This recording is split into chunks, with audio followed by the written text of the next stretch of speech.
Welcome to the Oddschecker Aintree preview podcast. Here we're going to go through 5 of the biggest races of the week, and I'm joined by Harry Phillips from Betfair Racing to my right. Hi guys. And the man you've all tuned in to watch or listen to, Andy Holding, Oddschecker's tipster, a man who's in great form, who, if like me, you ignored his advice at Cheltenham, you paid for it, but he's here to give us his wisdom for Aintree. How are you doing, Andy? Hi George, yeah, good to be here. Good. So going to get straight into it, a lot to cover. We're going to try and get through 5 of the biggest races in this podcast. There will be a separate podcast for the Grand National as well, so look out for that one. But we're going for the big bucks Manifesto Novice Chase to start with.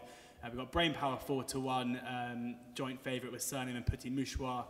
Finian's Oscar 9-2, Ren's Girl 7-1, standout that's with Betfair. Terrafort 7-1, Modus 15-2. How's this one shaping up, Andy? Well, of course, like a lot of the races at the Aintree Festival, the ground is going to play an important role. Currently, it's soft, good to soft in places. They had rain there today. A good friend of mine lives around about 2-3 miles away from the track, and he said it stopped raining about 11 o'clock. It's going to be dry for the next 2 days, so we should go back to what it was yesterday, really. So it should be a reasonably decent surface, certainly better than what it was at Cheltenham. The key runners of this race, in many respects, is Petit Mouchoir, if he goes here. I thought he ran a really Herculean race in the Arkle, considering that he was taken on by St Calvados. The two of them were basically headbutting each other from a long way out, and he was one of the chief sufferers of that duel. But I thought he kept on pretty willingly to finish a respectable third behind one of the best winners of the whole week, in my estimation, on the clock anyway, Footpad. I thought Brainpower was slightly flattered by his second, because basically he was ridden off the speed. He didn't get into the teeth of the race like Petit Mouchoir did, so I think Petit Mouchoir out of the two is the more reliable. But this race is quite a trappy one, because then you've got Surname and Terrafort thrown into the mix, and I think these two are the two most genuine 2.5 mile horses in the field.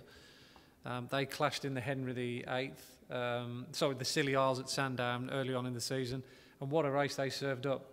They went hell for leather all the way through the contest. There was only a neck between them at the line. Of course, Terrafort just coming out on top.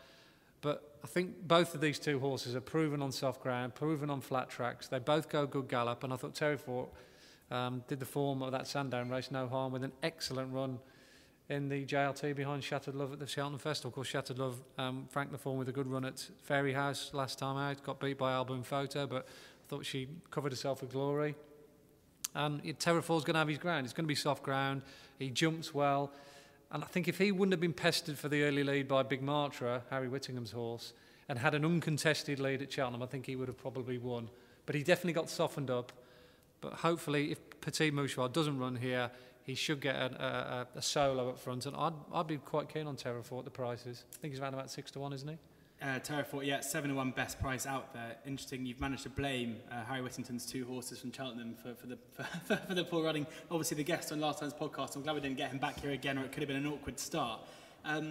Harry, looking at the way Betfair priced this up, it's interesting to see that Finian's Oscar has been priced up 11-4 joint favourite with Brainpower, despite being a bigger price kind of across the board there.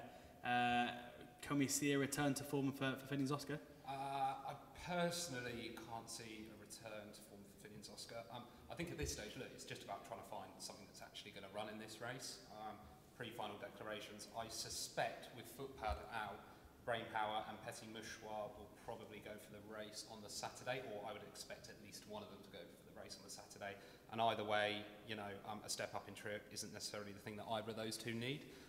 One that I think is a confirmed runner, who I know that Paul is pretty keen on, is Suriname. Who's a 7-2 shot on the Betfair Sportsbook at the moment. I think he's a very likely or intended runner. The form with Terrafort at Sandown is particularly strong, and it's worth mentioning Terrafort as well. I don't know if he's going to turn up in this at 13-2. If I knew he was going to turn up, I'd be having a very substantial each way bet on him. Unfortunately, I don't know if he's going to turn up. So I think at this stage, if I had to have a bet, it would probably be Suriname. With the view that Brainpower and Petit Mouchoir could defect to the Saturday race. For people listening and watching, they should know that Harry has been at Paul Nicholls' yard fairly recently, and Gordon Elliott's as well. So maybe when he's talking about Paul and who Paul fancies, it's worth making a note there. Andy, can you see the reason behind the positive vibes around Surname? Absolutely, yeah. Because I'm fully paid up member of that form at Sandown, the Scilly Isles. It comes out really well on my speed figures, and that's one of the reasons why I put up Terra 4 for the JRT on Oddschecker at the festival a few weeks ago. And to be fair, I don't think he did anything wrong, but like I say, he definitely got softened up by Big Marcher. The two of them, cut each other's throats. I thought he did really well to hang tough and stay in the piece as long as he did. And as Harry said, there's a good chance now that Footpad doesn't run in that 2 mile and doesn't turn up at Aintree, that Connections up Petit Mouche will go down the 2 mile route. He'll be out the way, he's a big danger, but he's also the other big front runner. So that means that Terra 4, hopefully this time, providing surname doesn't go hell for leather with him as well, that he'd probably get a little bit more luxury of a solo up front, and I think that will help him get home.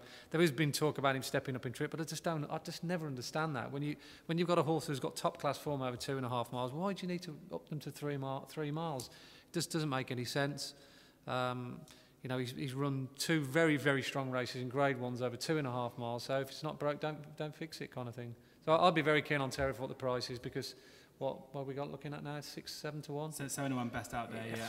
One say he's almost certain to run, but I can't understand how he's a bigger price than Finian's Oscar. I've watched that race a million times, and Finian's Oscar didn't really improve upon anything that he's shown previously over fences.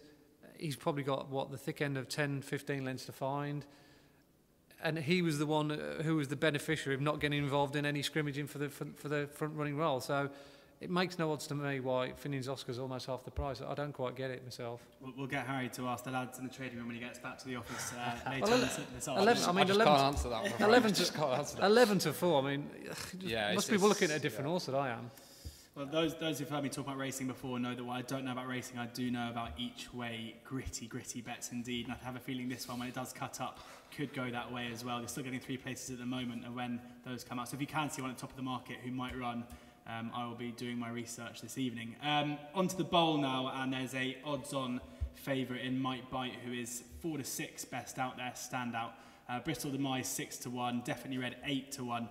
Double Shuffle 12 to 1, T for 2 16s, Clanders Oboe 20s, Sub Lieutenant 33s, and Sizing Codelco 100 to 1. On the face of it, this looks like another procession for Might Bite. Is that maybe more because of the field as opposed to the commanding performance that we maybe didn't see at Cheltenham? A little bit of both, but it all depends which side of the fence you sit on with Might Bite. If you were of the belief going into the festival that he was the good thing that a lot of people thought, i.e. King George winner and arguably the next coming, then you would have been slightly disappointed with him not going by Native River. But looking at the nuts and bolts and the time figures and everything about this year's Gold Cup suggests it was probably one of the most stellar renewals of the last 10 to 15 years, based on pure numbers. Basically, good horses never ever got a sniff in this race. Our Jeep was flat to the boards down the back. There were so many other good horses, quality grade 1 horses, literally could not keep up with the speed that these two were going. And obviously, I keep time figures and sectionals as well, particularly. The last circuit, unbelievably, was run 3.5 seconds quicker than the Grand Annual, off the back of already a very fast first mile. So we're talking about a horse in the shape of Native River, as he proved when he kept up with Altior's circuit time as well at Newbury. This horse can go 2 mile championship pace and maintain it for 3.25 miles. So really, Might Bite has done absolutely nothing wrong. And that's the reason why he didn't go by. Basically, Native River sucked the life out of him. But on this 3 mile flatter track, i.e. Kempton the opposite way around, he should really have the measure of this lot. There's nothing in this field that's got the speed of Native River, other than perhaps Bristol Demise, but is he as reliable as Native River? The answer is probably no. I'd certainly give Bristol Demise a shout because he's had a wind operation in the interim, and we know, given soft ground on a flat track, he's pretty useful, as he's shown so many times at Haydock. If there is to be a fly in the ointment at a bigger price, a horse that comes here a little bit under the radar, having had a fairly quiet season, almost geared up for a spring campaign, I think Harry might have a word with him as well on Clanders Oboe. I'm a big fan of this horse. I think he's a horse waiting to happen. I still don't think he's the finished article yet. I thought he ran an amazing race at Cheltenham under top weight when he was second to Guitar Pete in that 2.5 mile handicap. He's got some really good form early on in the season on soft ground over 2.5. He toyed with Vintage Clouds at Haydock pre-Christmas. And if he if he comes here on his A game, there's a chance that he might pick up some pieces. There've been some real shocks in this race over the years. You know, the likes of First Lieutenant, Follow the Plan won it at 50-1, Nakarat. Paul Nicholls has got a very good record in this race. Silviano Caconti's won it so many times. What a Friend won it. You know, he's obviously clearly had this race in mind for a long time with Clandezobo. I think if you take the favourite out of the equation, which a lot of punters will be prepared to do at 8-13, you might get sort of 6-7-1 without the favourite Clandezobo, and he'd strike me as a good bet in that market. So Betfair ambassador Paul Nicholls, Betfair racing man Harry Phillips next to me. Can you shed some light on the Clandezobo? Yeah, so he's actually one of the two that I quite like for this against the favourite as well. He had a bit of a hold-up that meant that he missed the Cheltenham Festival. And I think talking to Paul this morning, I think they think he'll run well, but you know he might be short of a gallop, and you know I think they'll just be pleased to see him run a good race. I think of all the horses in this is 100% the horse for next season, if not at Aintree. You know, however he performs here, I really think he could go on to be a real top performer, you know, potentially a King George or even a Gold Cup horse in time. And there'll be some big prices for both those races anti-post at this stage, if that's your bag. I guess, look, I think this race revolves around Might Bite, so we're 4-6 top price on him at the moment. I think the bottom line is if he turns up in the same form and runs to the same level he ran in the Cheltenham Gold Cup, you know, he should win this quite easily. However, I would not be backing him at that price personally. It's the dead 8 race in terms of runners, so it's a good each way frame. I just think that race could have taken a huge amount out of Might Bite, and I would not be surprised if he never ran to that level again, personally. You know, I could be wrong, I'm often wrong, and we will find out in due course. But look, I guess if I was looking to oppose him, I would probably go for Double Shuffle, who finished, I think, a half length second to him in the King George. The story with him, he's an 11-1 shot in the Betfair Sportsbook. He was well backed, anti-post. He's been the only one that we've really seen any money for, backed him from 16-1. You know, he doesn't have a huge amount to find if he replicated that King George form. He comes here fresh. We know he likes a flat track based on that King George run. And, you know, with the kind of dead 8 runners, he's a nice sort of each way price. Equally, the other one would be Clandezobo. You know, I may throw a few quid at him each way. And I mean, look, both of these are just kind of speculative bets, really, because, as I said, look, if Might Bite does turn up in that and run to that same level, then I do think he'll win. But I couldn't back him at the price. So the two horses that seem to be getting the most attention here, Might Bite and Clandezobo, both stand out best price on the Oddschecker grids with Betfair. Might Bite at 4-6 and Clandezobo at 22-1. Harry mentioned the King George, where Clandezobo is 33-1 best price at the moment, and currently no prices for the Gold Cup. So if you do fancy that, make sure you get in touch with your bookie and get it priced up, and we can see him there soon at what would surely be a very big price indeed. 8 runners there at the moment, so again you're getting 3 places currently. So with an odds-on favourite, you may not be a bookie's friend if you do look for those each way bets, but a few to be had. And interesting to hear from Andy as well about, you know, that Might Bite's performance at Cheltenham may have been better than it looked, given the times and the sectionals that the eventual winner put in.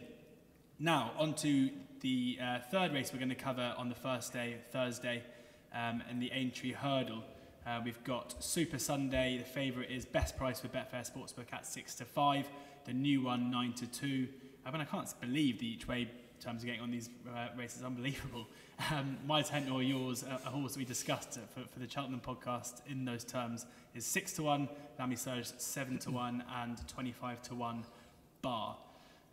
This looks an interesting race, Andy, and you were very, very keen indeed on My Tent or Yours before Cheltenham obviously didn't run. Are we following the same line here, or was the Cheltenham form quite a big sway in that selection? Yeah, it took me a couple of days to recover when I found out the news that My Tent or Yours was a non-runner for the Champion Hurdle. I got anti-post prices and each way doubles aplenty in my draw, and they're still in the draw. I'm just waiting for that news that he actually was a runner in the end. Still running. Yeah, I mean, he's an admirable type, isn't he? My Tent or Yours. He's just been such an unlucky horse in the sense that he's bumped into a vintage of superstars over the years. Your Fahines, your Beauverdaires, you know, you take those out of the way and he would have won probably 2 or 3 Champion Hurdles. He is a class act. The one thing we don't know about him for certain is whether he gets 2.5 miles on genuine soft ground, which it's likely to be. Yes, he got it well enough last year when he was second to Bouvedere, albeit he was beaten 5 lengths on merit. And that's a $64,000 question. We know he'll travel. I think he was run at to Annie Powers, wasn't he, a few years back as well, in the same race. So he'll travel up. He'll look the winner, or most likely winner, turning for home. And it's just whether he's up against a stronger stayer on the day. The chances are that he probably might just find one too good over this trip on the ground. And the most likely one of those, according to the betting and current form anyway, is Super Sunday, who was second in the Stayers Hurdle. I had my worries going into the festival that he'd stay 3 miles, but because it was such a slowly run event, courtesy of Sam Spinner's dawdle, that it enabled the stronger, or the quickeners, the 2 mile, 2.5 mile horses such as Super Sunday, and the winner Penhill, of course, who was a flat horse, to dominate that race in the closing stages. He showed obviously bright speed to beat Faheen, a below par Faheen prior to that at Leopardstown, again over 2 miles. So he has got the pace, but he's also got stamina. We know he stays 2.5. He was run up to Yanworth here in the novice event, or one of the events last year. So he's got Aintree form.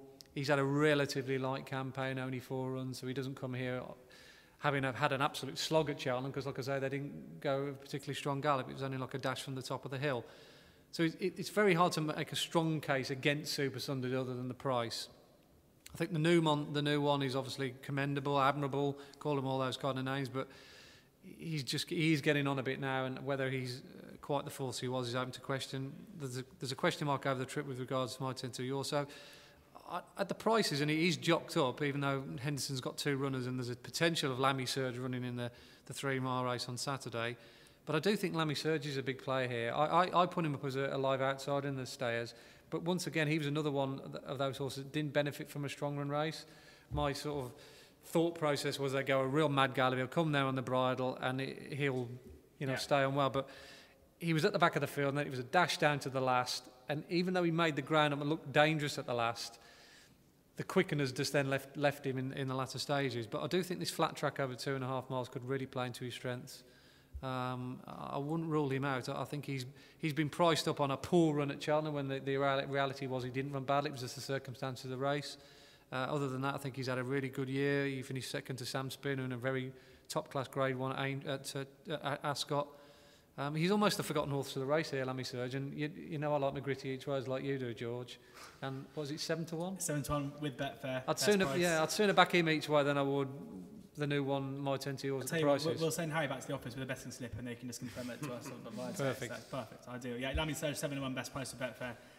As I said, Betfair Sportsbook also stand out on Super Sunday at 6 to 5, despite him being odds on in places.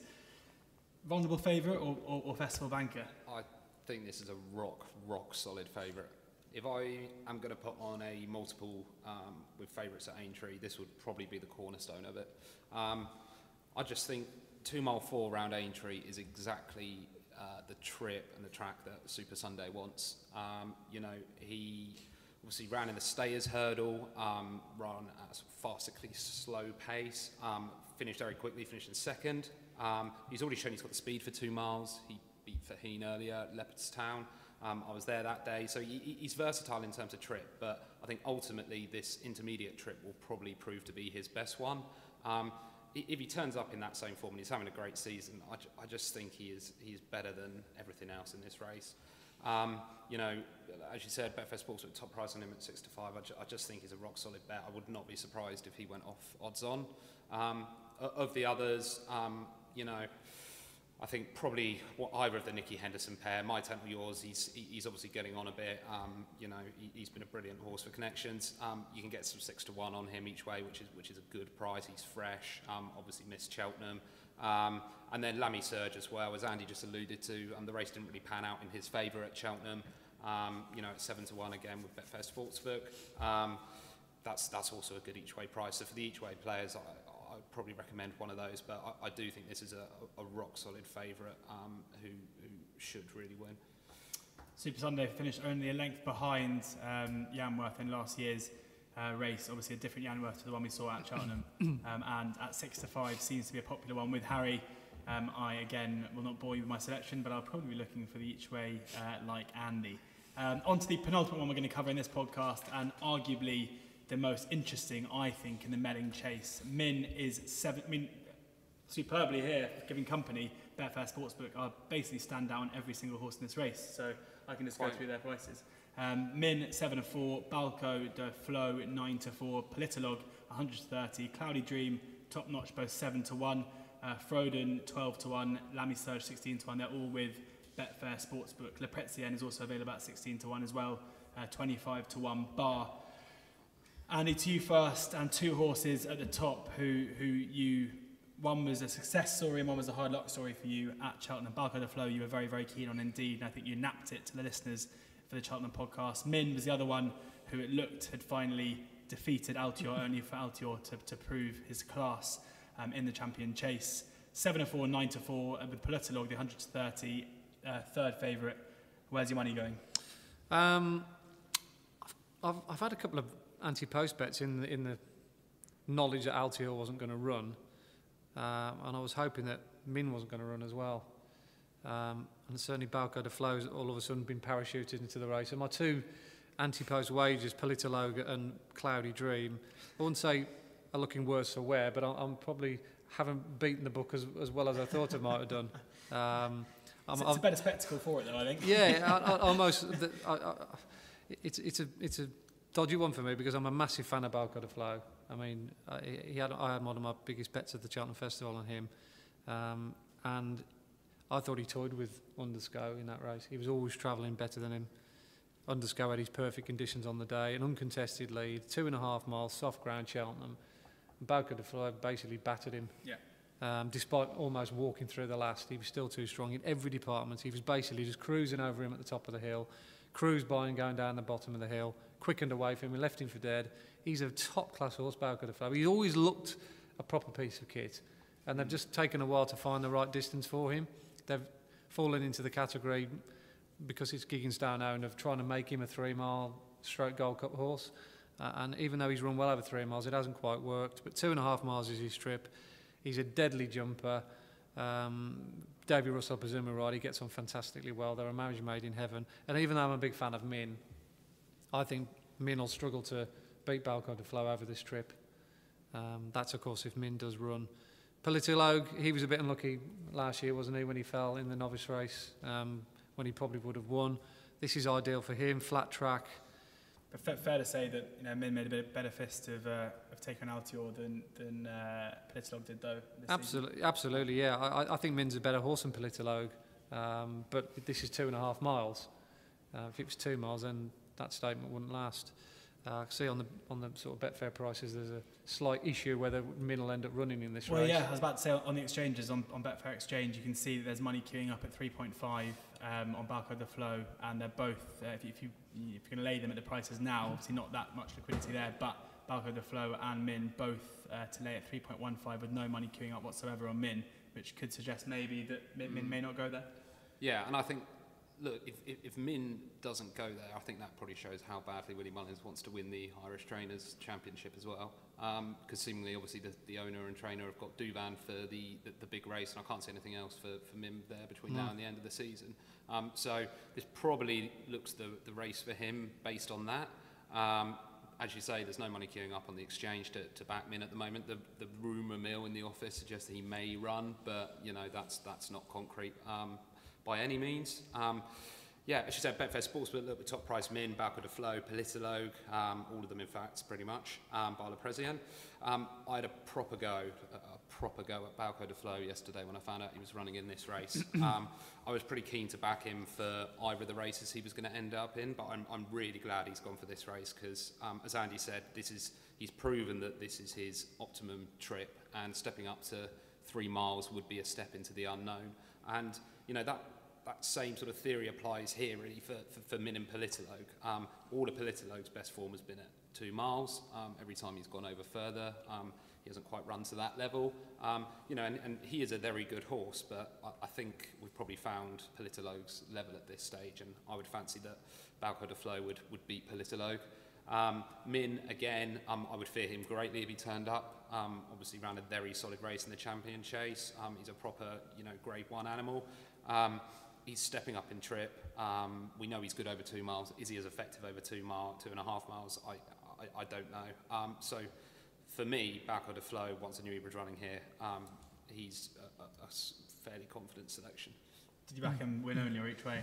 Win only, unfortunately. So if Min comes out, presumably you want to what the kind of 7-2 41 mark? A bit shorter. What, Balco de Flo? Yeah. Well, he's 9 to 4 at the 9 to 4 moment, now. so yeah. You backed him yesterday. Yeah, he was yesterday. I got him back 7 to 2. Yeah. Yeah, lovely. I think it was even like 9 to 2 before that. But I missed some of that, unfortunately. But still 7 to 2.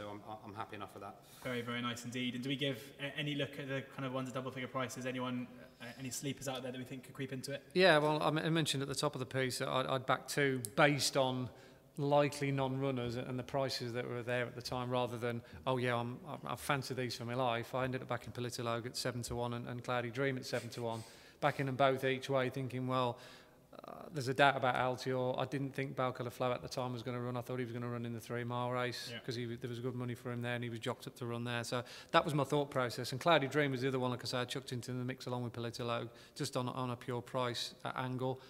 Yes, he's got plenty to find with Balco de Flo on his Cheltenham form.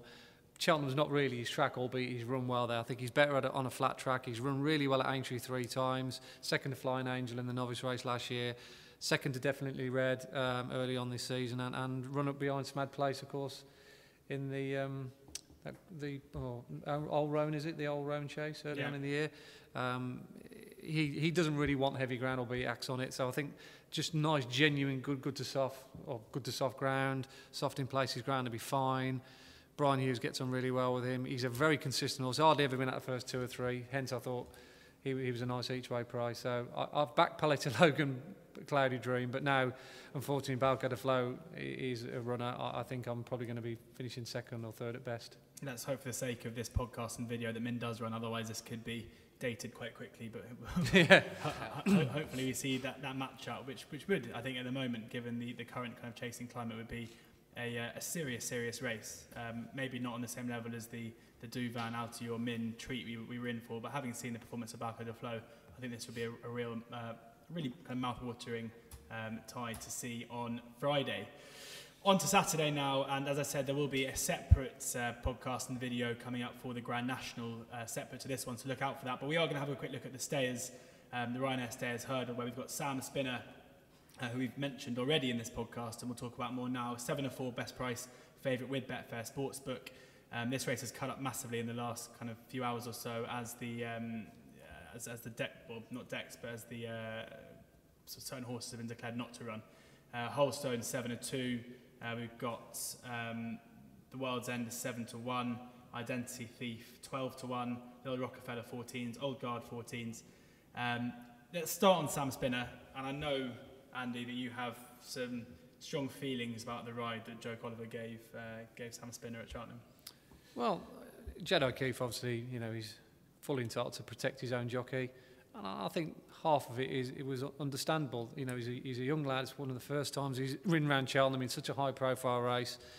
But the basic bones of it all, with regards to what Jed said, they come up with some cock and bull story that he needed company in front. It's nonsense. He just didn't go fast enough. And I think, true, if they actually put their hand on their heart, that is exactly what the facts of the matter are. It was the slowest run, furlong per furlong time, I've got the whole festival, which just shows you, slower than the Kim Muir, slower than all the handicaps. You don't finish in a heap as well. Yeah, you don't get that in a Grade 1 race unless the tempo is wrong, and it was definitely wrong, which is a real oddity considering that the strongest stayer in the field, based on all knowledge going into it, was Sam Spinner. He was running really aggressively at Haydock when he took the running up over 1.5 miles out and run him into the ground. He run the sting and the life out of, Harry and Lammy Surge at Ascot. And yet they go to Cheltenham, the stiffest track in the country, and he's got them all stacked up at the bottom of the hill. Literally everything was on the bridle. There was about 15 horses still in with a chance. So straight away the alarm bells are ringing if you back Sam Spinner. He's going to get swamped for foot. And that's exactly what happened. And he ended up finishing a gallant 5th, considering that it was basically a 2-3 furlong sprint.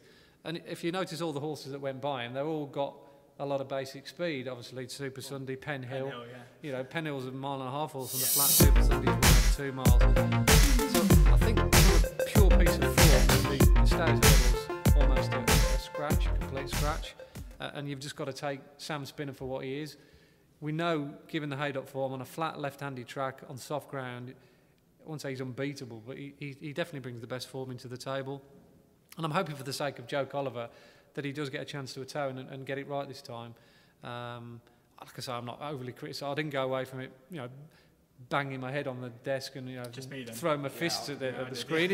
It was just what you could see. It was happening as the race was developing, but it's just one of those things. You have to take it on the chin. You knew he was riding it beforehand, and he's riding it again before Saturday. So you've got to factor that in if you're thinking about taking 6-4. But I'll be amazed if they don't put their foot down a long, long way out this time, and probably going out onto the second circuit, they'll really try and make the others hurt this time. Evidently, I've got a glass chin compared to you, Andy, but because I was absolutely devastated. Those people who did back Sam Spinner, one of the most supported horses on the Oddschecker site in the week ahead of Cheltenham, who saw him kind of not bomb out, but not really justify that favouritism in the end. Maybe surprised to see that the prices around 6-4, 7-4. But is it fair to say, Harry, that he's maybe been priced up for the line through that run, given what happened and how it turned out? Yeah, and I could see him going off a fair amount shorter as well. I mean, you can almost, draw a line through that run. It just shows the intense pressure and scrutiny. And he must have heard a lot of the people talking beforehand, the jockey, that is he going to go too quick, and in the end he's ended up going a bit too slow. But I think, as Andy said, I cannot see that happening here. Stamina is his main asset, and they've got to use that to best effect, particularly around a flat track like this. I fancy him to win this. I don't know if I'll have a bet.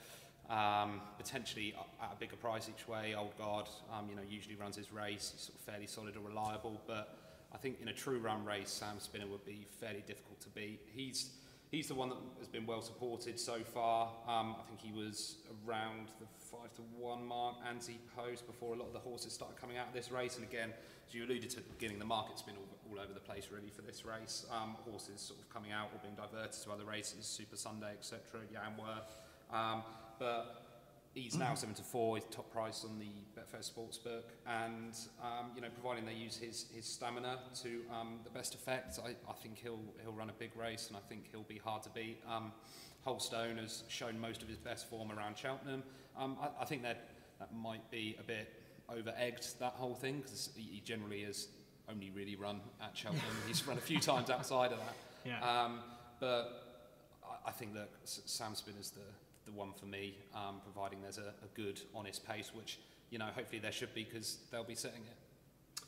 So, just a last point in this race, and before we move on, I'm always concerned when you take a horse like Sam Spinner, who won so convincingly previous to the festival, and when it gets beat like that, is there maybe an issue of the bounce back and having to come back from that defeat and seeing the horses go past? I think the thing that Joe's got in his favour this time around is that it's going to be a small field, and I think he'll have a target to aim at as well, because Cool Cody, I think, he's going to run in this race, and he's a renowned front runner as well. So the pressure's not on for them to try and make the run in and get the tactics right from the front. They can afford perhaps to run in behind Cool Cody for the first mile, perhaps draw alongside him, go down the back, see him off, and then really draw the sting out the others. As Harry said, Holstone's all his best form, all his racing really has been taken part at Cheltenham. But he's a player because he's an honest type and he stays well. I couldn't really fancy Rule the World because Sam Spinner beat Rule the World at Cheltenham and everything went against Sam Spinner. There's going to be doubts about Identity Thief staying the trip. He's a blown up 2-miler. Little Rockefeller, we know he's admirable, but he's run, for him anyway, 2 relatively below par races on his last 2 runs. Yeah. We're pretty sure that Super Sunday won't run. The new one, who's been quoted as well, he's likely to run in the 2.5 miles. So you look at this race, you think, well, either if you're a bad each way punter, where do you go? There's hardly anything solid. Yeah, no, true. And I think Harry's right. I think that 7-4 standout Betfair Sportsbook price. I think this will be even money. Yeah. Because you'll find that'll probably be about 6 or 7 runners, maybe even not even that. He'll scare everything off. Everything will be in his favour, and he'll win. I should just add before we finish here, the World's End has been the one that they've been backing each way against Sam Spinner. Really? Yeah, well, obviously with these horses defecting left, right and centre, he's 14-1 at one stage. Now short as 4-1 with us. Won the Sefton last year, but it's probably fair to say he hasn't really progressed from there. But yeah, he's the one for money each way against the favourite. So there you go. It seems to me on the back of that podcast, if you're looking for a short price double or the favourite Sam Spinner and Super Sunday, all the S's certainly proving popular there. Balco the Flow, another one as well. Make sure you do listen to, if you enjoyed this, listen to the Grand National podcast as well, where these two guys will also be giving us their naps of the week.